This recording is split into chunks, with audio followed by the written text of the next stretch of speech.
Hello, welcome back to my channel Keerthika's kitchen. ఈరోజు మన ఛానల్లో రెసిపీ వచ్చేసి పాలముంజలు. ఆంధ్రాలో చాలా ఫేమస్ అయిన డిష్ ఇది. మెయిన్గా గోదావరి డిస్ట్రిక్ట్స్లో ఓల్డ్ ట్రెడిషనల్ ఫుడ్ ఇది పూర్ణం బూరెలు ఎంత సాఫ్ట్గా ఉంటాయో అంతకన్నా ఎక్కువ సాఫ్ట్గా ఉంటాయి. చేసే ప్రాసెస్ కూడా చాలా సింపుల్. పూర్ణం బూరెలు చేయడం కష్టం అనుకునే వాళ్ళు, ఆయిల్లో వేసినప్పుడు విడిపోతుంది అనుకుంటే ఈ రెసిపీ ట్రై చేయండి. అమ్మవారికి నైవేద్యంగా కూడా చేసి పెట్టుకోవచ్చు. ఈ లోపల స్టఫింగ్ ఎంత టేస్టీగా ఉంటుందో, పైన లేయర్ కూడా అంత సాఫ్ట్గా ఉంటుంది. చాలా చాలా టేస్టీగా ఉంటుంది. ఈ రెసిపీ కోసం మనం ఎక్కువగా కష్టపడాల్సిన అవసరం కూడా ఏమీ లేదు. సింపుల్గా 20 మినిట్స్ కేటాయిస్తే ఈ స్వీట్ రెసిపీ రెడీ అయిపోతుంది. ఇన్స్టాంట్గా కానీ ఏదైనా స్వీట్ తినాలి అనిపిస్తున్నప్పుడు ఈ రెసిపీ ఒకసారి ట్రై చేసేయండి. డీటెయిల్డ్గా చెప్తాను. లోపల స్టఫింగ్ కూడా చాలా ఈజీగా ప్రిపేర్ చేయొచ్చు. ఇంతగా ఎందుకు చెప్తున్నానంటే ఈ రెసిపీ కూడా అంత టేస్టీగా ఉందండి. దీని మేకింగ్ ప్రాసెస్ చూసేద్దాం. ముందుగా ప్యాన్లో 1 కప్ బెల్లం వేసుకోవాలి. నేను ఇక్కడ ఆర్గానిక్ బెల్లం వేస్తున్నాను.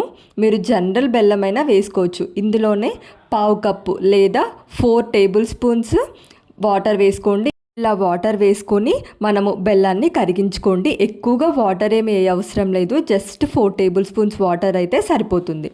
ఇప్పుడు ఇలా కరిగించుకున్న బెల్లాన్ని మనము వడకట్టుకోవాలి. ఎందుకంటే ఏదైనా నలకలు ఉన్నా కానీ పోతాయి కాబట్టి మనము ఈ కరిగించుకున్న బెల్లంని ఇలా వడగట్టుకోవాలి. చూడండి, ఇక్కడ ఆర్గానిక్ బెల్లం కాబట్టి ఇలా బ్లాక్గా కనిపిస్తుంది. కానీ మీరు నార్మల్ బెల్లం యూస్ చేస్తే మీకు అంత బ్లాక్గా ఏమీ ఉండదు.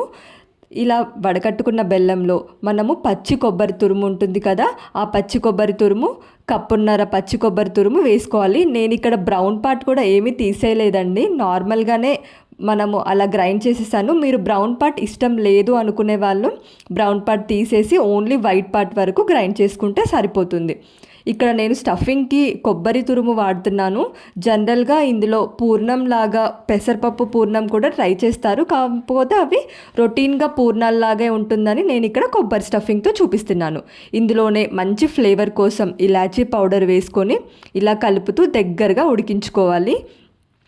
ప్యాన్ నుండి సపరేట్ అవుతున్నప్పుడు మనము స్టవ్ ఆఫ్ చేస్తే మన స్టఫింగ్ రెసిపీ రెడీ అయిపోతుంది.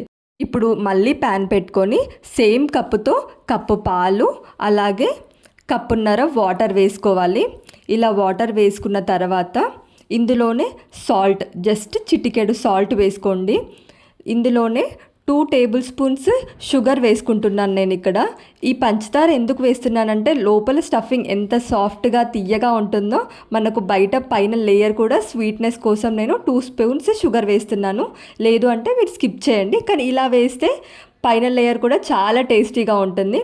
ఇప్పుడు 1 కప్ బియ్యం పిండి స్లోగా వేసుకొని కలుపుకోవాలి. ఉండలు కట్టకుండా ఇలా స్లోగా వేసుకొని కలుపుకున్న తర్వాత ఇందులోనే 1 టేబుల్ స్పూన్ నెయ్యి వేసుకోండి. ఎందుకంటే మనం ఉండలు చేసేటప్పుడు చెయ్యికి అంటకుండా ఉంటుంది. 1 టేబుల్ స్పూన్ నెయ్యి అయితే సరిపోతుంది. ఇలా నెయ్యి వేసుకున్న తర్వాత చూడండి, ఈ బియ్యం పిండి కూడా ప్యాన్ నుండి సపరేట్ అవుతుంది కదా, ఇలా అయితే సరిపోతుంది. ఇప్పుడు మనం ముందుగానే ప్రిపేర్ చేసుకున్న ఈ కొబ్బరి స్టఫింగ్ని రౌండ్ బాల్స్గా చేసుకొని పక్కన పెట్టేసుకోవాలి. ఇలా స్టఫింగ్ని లైట్గా గోరువెచ్చగా ఉన్నప్పుడే మనము, లేదా పూర్తిగా చల్లారిన తర్వాత అయినా పర్లేదు, రౌండ్ బాల్స్గా చేసుకోండి. మనము బియ్యం పిండిని తీసుకున్నాం కదా, ఈ బియ్యం పిండిని ఒకసారి స్మూత్గా ఏమీ లేకుండా ఉండలేమైనా ఉన్నా ఒకసారి నీట్గా ప్రెస్ చేసుకుంటే సరిపోతుంది.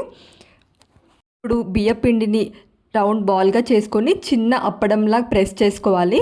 ఇలా అప్పడంలా ప్రెస్ చేసుకున్న తర్వాత మనం ముందుగానే ప్రిపేర్ చేసాం కదా ఈ కొబ్బరి స్టఫింగ్ అనేది ఇందులో పెట్టేసి మనము పూర్ణాలు ఎలా అయితే క్లోజ్ చేస్తామో, లేదు బొబ్బట్లు ఎలా క్లోజ్ చేస్తామో అలా క్లోజ్ చేసుకొని క్రాక్స్ ఏమీ లేకుండా, పగుళ్ళేం లేకుండా రౌండ్గా చుట్టుకోండి. పైన నెయ్యి అప్లై చేసుకుంటూ కూడా మీరు రౌండ్గా చేసుకోవచ్చు. కాకపోతే నేను ఆల్రెడీ ఇందులో నెయ్యి వేశాను కదా, అందుకని నెయ్యి ఏం అప్లై చేసుకోకుండా ఇలా రౌండ్ బాల్స్గా చేసుకున్నాను. మనం తీసుకున్న ఈ కప్పు బియ్య పిండికి 1.5 కప్పు కొబ్బరికి ఎగ్జాక్ట్గా మెజర్మెంట్స్ అన్నీ సరిపోయాయి. తక్కువ ఎక్కువ ఏమీ అవ్వలేదు. ఇప్పుడు వీటిని ఫ్రై చేసుకోవడం కోసం ఆయిల్ పెట్టుకొని, ఆయిల్ బాగా వేడైన తర్వాత మనం ముందుగానే ప్రిపేర్ చేసుకున్న ఈ పాల ముంజలు ఇందులో వేసుకున్న తర్వాత అస్సలు కదిలించకుండా జస్ట్ 2 మినిట్స్ అంటే 2 నిమిషాలు కదలకుండా అలా ఉంచేసేయండి. అప్పుడు 2 మినిట్స్ తర్వాత ఫ్లిప్ చేసుకొని లైట్గా లో ఫ్లేమ్లో గోల్డెన్ బ్రౌన్ కలర్ వచ్చేంత వరకు కలుపుతూ ఫ్రై చేసుకోవాలి. ఎందుకంటే ఇవి మాడితే అస్సలు బాగోవు. ఇలా కలుపుతూ ఫ్రై చేసుకోవాలి. ఫస్ట్ టైం నేను పాల ముంజలు అన్నప్పుడు ముంజలతో రెసిపీ ఎలా చేస్తారు అనుకున్నాను. కాకపోతే ఆ ట్రెడిషనల్ నేమ్ అది. నిజంగా ముంజలు ఎంత సాఫ్ట్గా ఉంటాయో ఈ పాల ముంజలు కూడా అంతే సాఫ్ట్గా ఉన్నాయి. మేబీ అందుకే ఈ నేమ్ పెట్టారేమో. అలా మిగతావి కూడా ఫ్రై చేసుకుంటే మన పాల ముంజల రెసిపీ రెడీ అయిపోతుంది. ఈజీగా ప్రిపేర్ చేసుకోవచ్చు. పూర్ణాలు ఇష్టపడని వాళ్ళు ఇలా పాల ముంజల రెసిపీని ట్రై చేయండి. నిజం చెప్పాలంటే లోపల స్టఫింగ్ కన్నా బయట లేయరే నాకు చాలా నచ్చింది. ఎందుకంటే మనం షుగర్ కూడా వేసాం కదా, సాఫ్ట్గా చాలా చాలా టేస్టీగా ఉంది. ఒకసారి ట్రై చేసేయండి. ట్రై చేసి మీకు ఎలా వచ్చాయో కామెంట్ చేసేయండి. రౌండ్గా పర్ఫెక్ట్ షేప్స్లో షేప్ అవుట్ అవ్వకుండా ఈజీగా ప్రిపేర్ చేసుకోవచ్చు. ఈ రెసిపీ నచ్చితే వీడియోని తప్పకుండా లైక్ చేయండి. మరిన్ని ఇంట్రెస్టింగ్ రెసిపీస్ కోసం ఛానల్ని సబ్స్క్రైబ్ చేయండి. Thank you for watching.